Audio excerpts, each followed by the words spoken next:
மே 19 புனித கிறிஸ்பின்.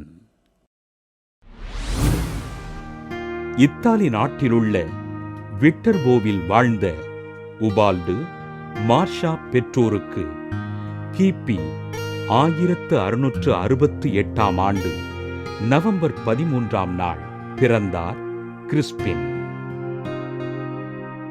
குழந்தை பருவத்திலேயே தன் தந்தையினை இழந்த இவர் தன் தாயாரினால் புனித மரியன்னைக்கு அர்ப்பணிக்கப்பட்டு வளர்க்கப்பட்டார். புனித மரியன்னையின் மீது அளவில்லா அன்பு கொண்டிருந்த கிறிஸ்பின் மரியன்னையினை தனது மற்றொரு தாயாகவே ஏற்றுக்கொண்டார்.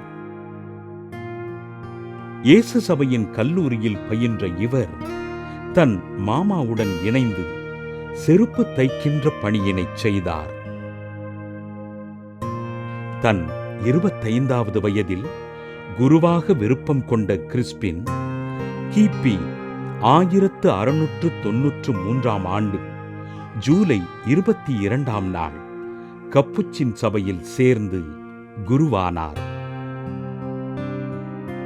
தன் ஆழமான இறைபக்தியினால் சகத்துறவிகளின் நன்மதிப்பினை பெற்ற கிறிஸ்பின் தன் மடத்தின் தோட்டக்காரராகவும் சமையல்காரராகவும் பணிகளைச் செய்தார்.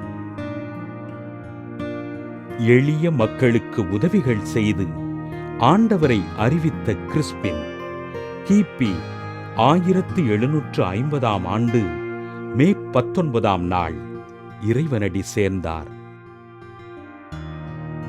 ஏற்றத்தாழ்வு பாராமல் அனைத்து மக்களையும் கடவுளின் பிள்ளைகளாக கருதி அன்பு செய்து வாழ்ந்த அருட்தந்தை கிறிஸ்பினை திருத்தந்தை 2 ஜான் பால் அவர்கள் 1982 ஆண்டு ஜூன் 20 புனிதராக உயர்த்தினார். புனித கிறிஸ்பின் திருவிழாவினை கொண்டாடுகின்ற நாம் நம்மிடையே உள்ள ஏற்றத்தாழ்வு மனப்பான்மையினை களைந்து ஆண்டவரை பிரதிபலிக்கிற கிறிஸ்துவர்களாக வாழ்வதற்கு உறுதியேற்போம்.